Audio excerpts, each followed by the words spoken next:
പത്തനംതിട്ട മല്ലപ്പള്ളി മാർത്തോമ പള്ളിയിൽ കല്ലറയുടെ ഗ്രാനൈറ്റ് കവർന്നു. മങ്കുടിപ്പള്ളി പള്ളി സെമിത്തേരിയിലെ കുടുംബ കല്ലറയുടെ മുകൾ ഭാഗത്തെ ഗ്രാനൈറ്റ് ഷീറ്റാണ് കാണാതായത്.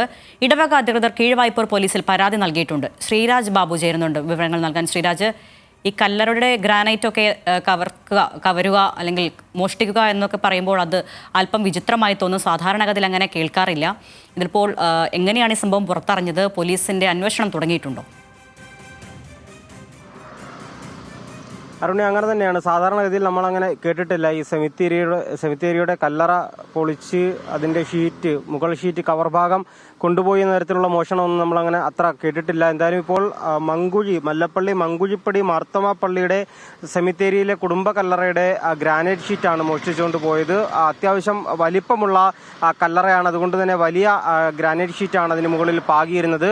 അത്യാവശ്യം വിലപിടിപ്പുമുള്ള നല്ല വലിപ്പമുള്ള ഒരു ഗ്രാനൈറ്റ് ഷീറ്റായിരുന്നു. അതാണ് ഇത്തരത്തിൽ മോഷണം പോയത്. എന്തായാലും പള്ളി അധികൃതർ കീഴ്വായ്പൂർ പോലീസിൽ പരാതി നൽകിയിട്ടുണ്ട്. ഇന്ന് രാവിലെയാണ് ഇത്തരത്തിൽ ഈ ഗ്രാനൈറ്റ് ഷീറ്റ് മോഷണം പോയ വിവരം പുറത്തറിയുന്നത്. ഉടൻ തന്നെ പോലീസിൽ വിവരം അറിയിക്കുകയും ചെയ്തു. പോലീസ് ഈ ഭാഗത്ത് പരിശോധന നടത്തിയെന്നാണ് പോലീസിൽ നിന്ന് ലഭിക്കുന്ന വിവരം. ഏതെങ്കിലും തരത്തിൽ CCTV ഉള്ള ഒരു ഭാഗമല്ല ഈ സെമിത്തേരിയുടെ ഭാഗം. അതുകൊണ്ട് തന്നെ പള്ളിക്ക് പുറത്തുള്ള CCTV ദൃശ്യങ്ങളടക്കം ശേഖരിച്ചുകൊണ്ട് ഏതെങ്കിലും തരത്തിലുള്ള മോഷണം നടന്നതിനെപ്പറ്റി കൂടുതൽ വിവരങ്ങൾ ലഭിക്കുമോ എന്ന് പരിശോധിക്കുകയാണ് പോലീസ്. എന്തായാലും സാധാരണഗതിയിൽ നമ്മൾ കേട്ടിട്ടില്ലാത്ത തരത്തിലുള്ളൊരു മോഷണമാണ് എന്തായാലും ഉണ്ടായത്. പള്ളി അധികൃതർ രേഖാമൂലം പോലീസിൽ പരാതി നൽകിയിട്ടുണ്ട്. അന്വേഷണം നടന്നു വരികയാണ്. അരുണ്യ, ശരി.